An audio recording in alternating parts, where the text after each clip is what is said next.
America के Indianapolis शहर में अंधाधुंध फायरिंग हुई है, जिसमें 8 लोगों के मारे जाने की बात सामने आई है। कई लोग इस हादसे में घायल भी हुए हैं। घायलों की संख्या अभी तक स्पष्ट नहीं हो पाई है। हालांकि गुस्साए लोगों ने सड़क पर प्रदर्शन शुरू कर दिया है।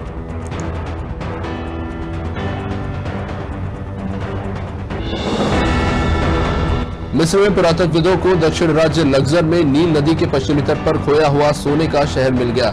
इसे 1922 में मिस्र के सबसे चर्चित फेरो यानी राजा तुत खामेन के मकबरे की खोज के बाद सबसे बड़ी उपलब्धि माना जा रहा है। करीब 3400 साल पुराना ये शहर लग्जर में मशहूर किंग्स वैली के पास रेत में दफन हो गया था।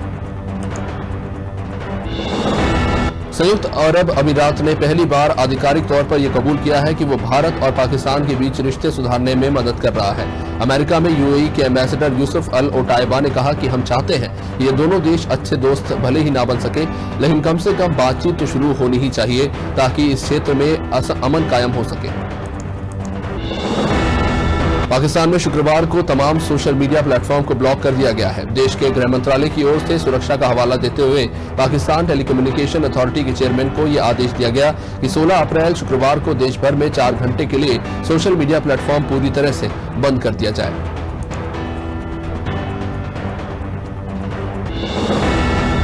जो बाइडेन प्रशासन ने 10 रूसी राजनयिकों के निष्कासन और रूस के करीब 3 दर्जन लोगों और कंपनियों के खिलाफ प्रतिबंधों की घोषणा की है। अमेरिका ने पिछले साल हुए राष्ट्रपति चुनावों में हस्तक्षेप करने और संघीय एजेंसियों में सेंधमारी करने के लिए रूस को जवाबदेह ठहराने की दिशा में कार्रवाई की है।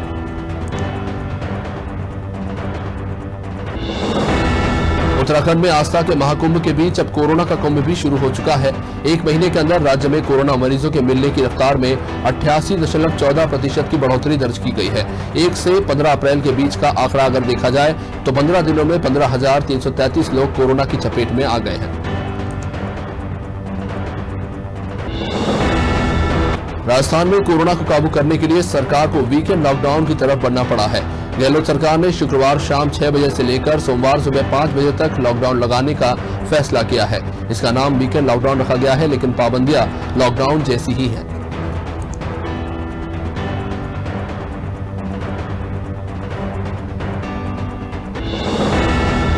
देश भर में मेडिकल ऑक्सीजन का संकट बढ़ता जा रहा है। समय पर ऑक्सीजन न मिलने के कारण बड़ी संख्या में कोरोना मरीजों की मृत्यु हो रही है।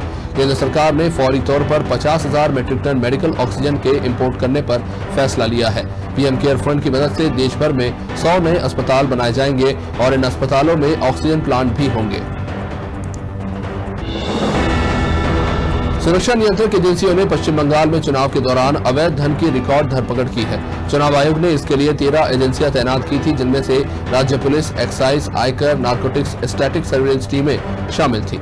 इन एजेंसियों ने चुनाव की घोषणा के दिन 26 मार्च से अब तक 290 करोड़ रुपए से ज्यादा का अवैध धन जब्त किया है। राजस्थान की कोटा शहर के सीनियर चेस्ट फिजिशियन डॉक्टर के डंग ने बताया कि कोटा में 24 घंटे में 32 साल की एक महिला के दोनों फेफड़े खराब हो गए। डॉक्टर डंग ने कहा कि महिला मेरे परिचित की पत्नी है। 9 अप्रैल को उन्हें घबराहट हुई थी, न बुखार था, न खांसी थी, न जुकाम। बीपी, ऑक्सीजन लेवल भी नॉर्मल था। एहतियातन एक्सरे कराया तो पूरी तरह नॉर्मल पाई गई। कर्नाटक के मुख्यमंत्री बीएस येदियुरप्पा दोबारा कोरोना वायरस से संक्रमित पाए गए हैं। शुक्रवार को उनकी जांच रिपोर्ट पॉजिटिव आई है। उनको इलाज के लिए एक निजी अस्पताल में भर्ती कराया गया है। 8 महीने में दूसरी बार कोविड से वो पॉजिटिव हो गए।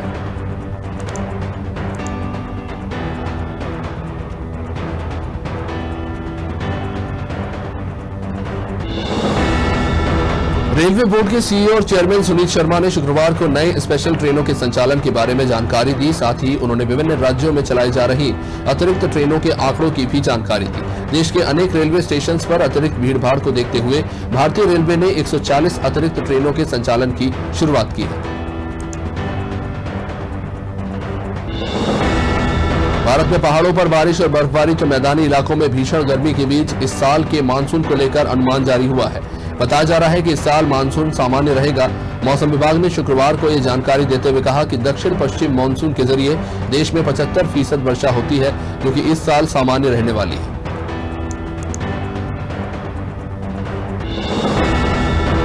केंद्रीय स्वास्थ्य मंत्री डॉक्टर हर्षवर्धन ने कहा कि कोरोना के इलाज में कारगर दवा रेमडेसिविर बनाने वाली कंपनियों को उत्पादन में तेजी लाने के लिए कहा गया है। उन्होंने कहा कि मैं आपको विश्वास दिलाता हूं कि दवा और अन्य चीजों की कालाबाजारी करने वालों के खिलाफ सख्त कार्रवाई की जाएगी।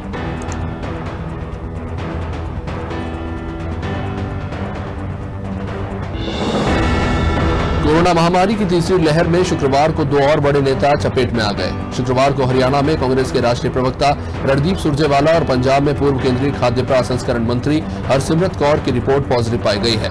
इन नेताओं ने अपने संपर्क में आए लोगों को सावधानी बरतने और चेकअप कराने की सलाह दी है।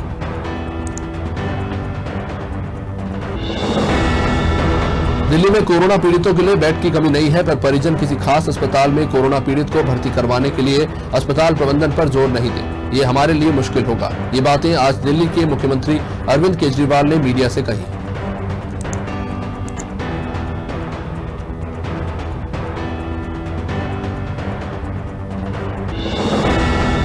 दिल्ली में संक्रमण के कारण लगातार हालत बिगड़ते चले जा रहे हैं। बुधवार को कोरोना संक्रमण के आंकड़े 17,000 को पार करने के बाद गुरुवार को दिल्ली सरकार ने अगले आदेश तक के लिए वीकेंड कर्फ्यू लगाते हुए मॉल, जिम, थिएटर, स्पा को अगले आदेश तक के लिए बंद कर दिया है।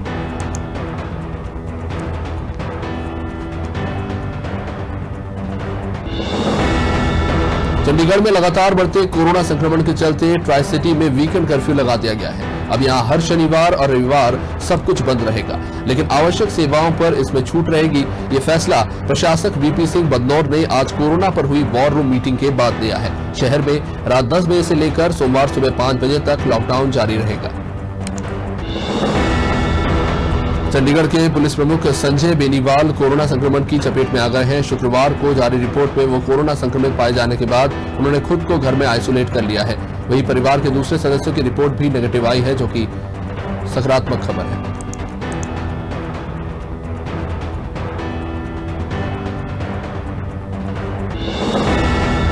कोरोना की दूसरी लहर की चपेट में पूरा गुजरात आ चुका है। शहर हो या गांव, कोरोना के मरीजों का ग्राफ रॉकेट की स्पीड से बढ़ रहा है। अहमदाबाद शहर का सबसे बड़ा सिविल हॉस्पिटल मरीजों से पटा पड़ा है। इसके चलते अब गुजरात यूनिवर्सिटी के कम्युनिटी हॉल में एक अस्थायी अस्पताल बनाया जा रहा है। एक हफ्ते में यहां 900 बेड की व्यवस्था कर दी जाएगी। ग्वालियर में गणगौर का त्योहार फीका रहा। लॉकडाउन के चलते महिलाओं ने घरों में ही त्योहार मनाया। सुहागिन महिलाओं ने अपने पति की लंबी उम्र और तरक्की के लिए व्रत रखा।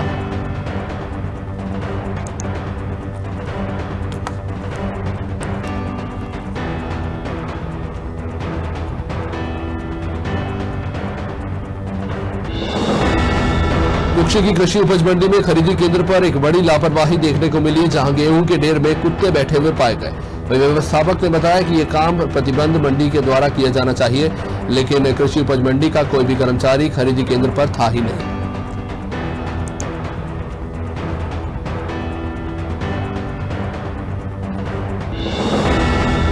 मध्य प्रदेश में तेजी से फैल रहे संक्रमण ने कई परिवारों को खत्म कर दिया, तो कई परिवार पूरी तरह से तबाह हो गए। कोरोना संक्रमण को रोकने के लिए सरकार ने 19 अप्रैल तक कोरोना कर्फ्यू तो लगाया है। इसमें सिर्फ इमरजेंसी सेवाओं के लिए निकलने की इजाजत है।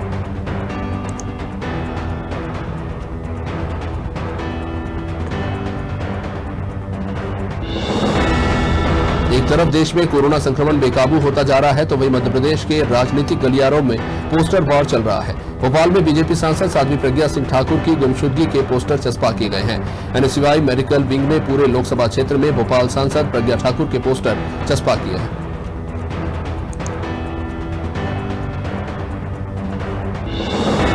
रेमडेसिविर इंजेक्शन को लेकर शिवराज सरकार ने नई गाइडलाइन बनाई है। चिकित्सा शिक्षा मंत्री विश्वास सारंग ने अब रेमडेसिविर इंजेक्शन की सप्लाई सीधे संस्थाओं में होगी। कालाबाजारी रोकने के लिए यह कदम उठाया गया है, इसलिए फार्मासिस्टों को रेमडेसिविर की सप्लाई नहीं होने दी जाएगी।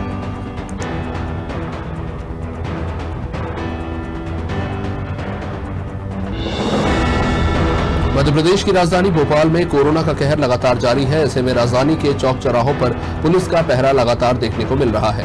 ये पुलिसकर्मी घर के बाहर निकलने वाले लोगों की दिन रात जांच कर रहे हैं। वहीं नियम तोड़ने वालों के खिलाफ कार्रवाई की जा रही है।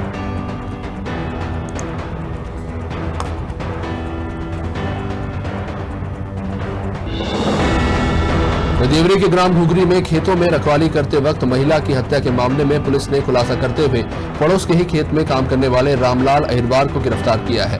पुलिस ने बताया कि आरोपी ने अवैध संबंध बनाने की कोशिश की थी और बाद में महिला की कुल्हाड़ी से मारकर हत्या कर दी और मौके से फरार हो गया।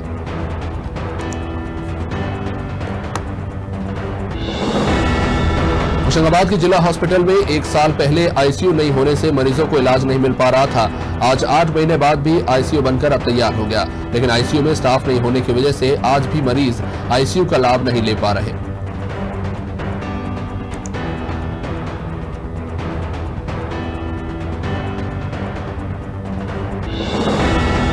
उज्जैन में महिदपुर रोड स्थित गुरुकुल मानस एकेडमी में छात्रा को प्रताड़ित करने के मामले में कार्रवाई शुरू कर दी गई है।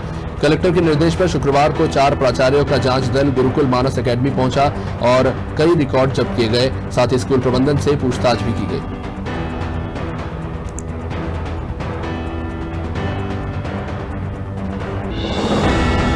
मंदसौर जिले में दिन प्रतिदिन बढ़ते कोरोना संक्रमण के चलते अब जिला प्रशासन ने 10 दिन का कोरोना कर्फ्यू लगाने का फैसला लिया। जिले में कोरोना कर्फ्यू आज शाम 6 बजे से प्रभावी हो जाएगा, जो कि 26 अप्रैल की सुबह 10 बजे तक चलेगा। हालांकि कर्फ्यू के दौरान आवश्यक सेवाएं चालू रहेंगी।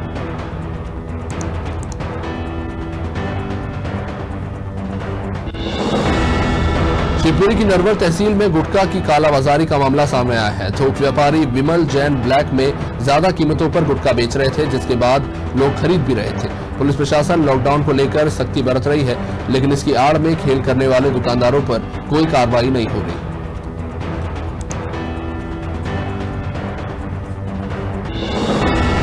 मुरैना के सबलगढ़ में लोग बिना मास्क के सड़कों पर घूम रहे हैं और इसी को देखते हुए सबलगढ़ थाना प्रभारी नरेंद्र शर्मा ने शहर में चेकिंग अभियान चलाया है। मास्क न लगाने वालों के खिलाफ चालान काटे जा रहे हैं और उन्हें खुली जेल में बंद भी किया जा रहा है।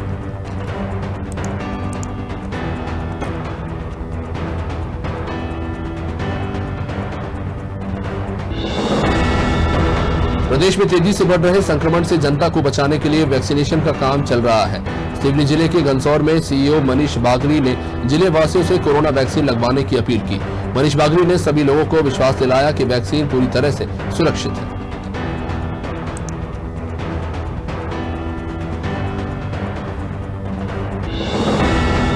उज्जैन में लगातार कोरोना महामारी का प्रकोप बढ़ता जा रहा है और इस महामारी के बीच कई अधिकारी और कर्मचारी अपनी ड्यूटी ईमानदारी से निभा रहे हैं, लेकिन उज्जैन में एसपी शाखा में पदस्थ एक प्रधान आरक्षक की इस दौरान कोरोना संक्रमण से मौत हो गई।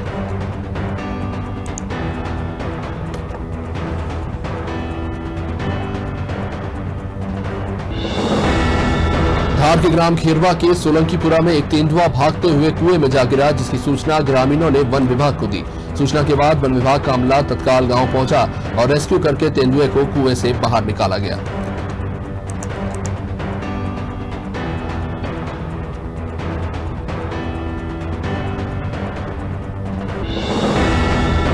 बटेरा की ग्राम पंचायत मझोली के टपरिया नामक देव स्थल पर भीषण गर्मी से अचानक पानी निकला है, जिसे लोग देवीय चमत्कार मान रहे हैं। लोगों का ये मानना है कि नवरात्रि के दिन अचानक से निकला हुआ पानी इसी चमत्कार से कम नहीं है। इसे आस्था से जोड़ते हुए लोगों ने यहाँ पर पूजा अर्चना शुरू कर दी।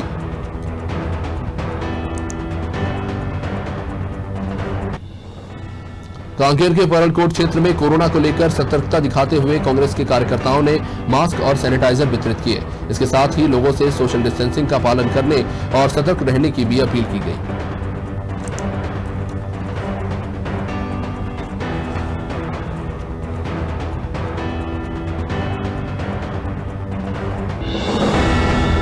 रायगढ़ में संक्रमण से बचाव के लिए लगाए गए लॉकडाउन के बीच 16 से 22 अप्रैल तक शासकीय उचित मूल्य की दुकानों को शर्तों के साथ संचालन की अनुमति है। जिले भर में सुबह 7 बजे से लेकर दोपहर 12 बजे तक हितग्राहियों को टोकन जारी करके खाद्यान्न सामग्री वितरण करने की अनुमति होगी।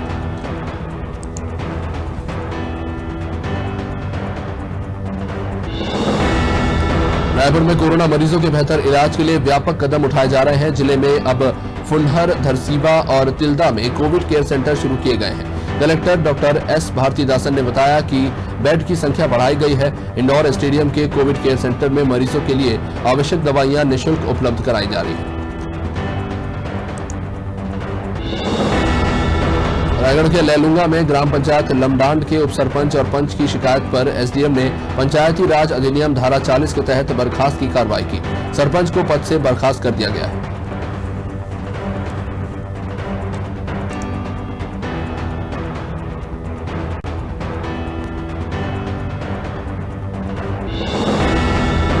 छत्तीसगढ़ में लगातार बढ़ रहे संक्रमण को देखते हुए पुलिस प्रशासन पूरी तरह से मुस्तैद है।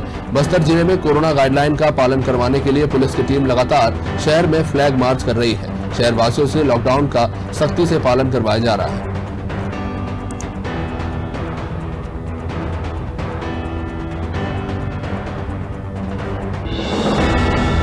जशपुर जिले के ग्राम पंचायत पतरापाली में खड़ी यात्री बस में अचानक आग लग गई और देखते ही देखते आग की लपटें इतनी तेजी से उठी कि बस पूरी तरह से जलकर खाक हो गई।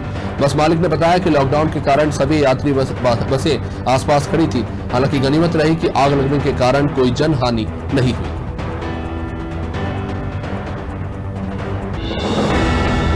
रायगढ़ जिले में कोरोना संक्रमण की रोकथाम के लिए लॉकडाउन लगाया गया। सारंगगढ़ में पुलिस कप्तान लॉकडाउन का जायजा लेने पहुंचे थे, जहां उन्होंने थाना प्रभारी को लॉकडाउन के नियमों का सख्ती से पालन कराने के निर्देश दिए।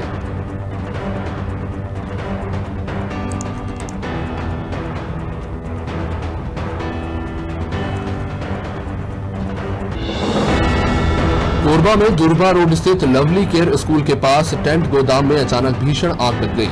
आग लगने की जानकारी मिलने के बाद आसपास के लोगों ने अफरा तफरी मची। हालांकि सूचना मिलने के बाद दमकल की गाड़ियां मौके पर पहुंची थी और काफी मशक्कत के बाद आग पर काबू पाया गया।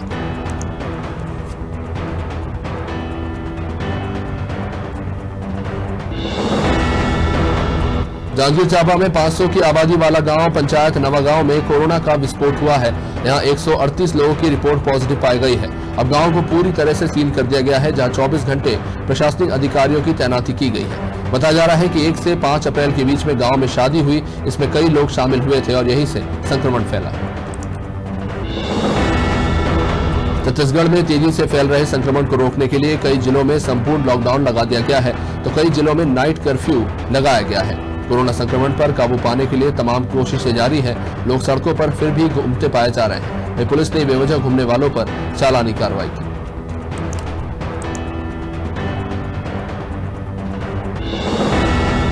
उत्तर प्रदेश में कोरोना की बढ़ते संक्रमण को देखते हुए शुक्रवार को एक अहम फैसला लिया गया। अब पूरे प्रदेश में रविवार को लॉकडाउन रहेगा। जरूरी सेवाओं को छोड़कर किसी को भी बाहर निकलने की अनुमति नहीं होगी। मास्क ना पहनने पर 1000 का जुर्माना लगेगा। अगर मास्क नहीं पहना तो ये जुर्माना 10,000 तक जा सकता है।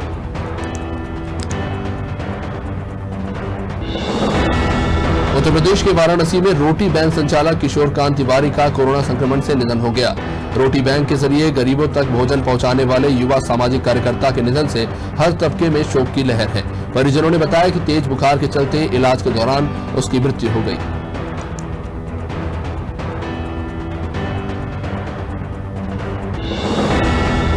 कोविड प्रबंधन के संबंध में मुख्यमंत्री योगी आदित्यनाथ ने शुक्रवार को सभी मंडल आयुक्तों, जिला अधिकारियों, सीएमओ और टीम 11 के सदस्यों के साथ समीक्षा बैठक करके आवश्यक दिशा निर्देश दिए। उन्होंने निर्देश दिए हैं कि लखनऊ में 1000 बेड का नया कोविड हॉस्पिटल स्थापित किया जाए।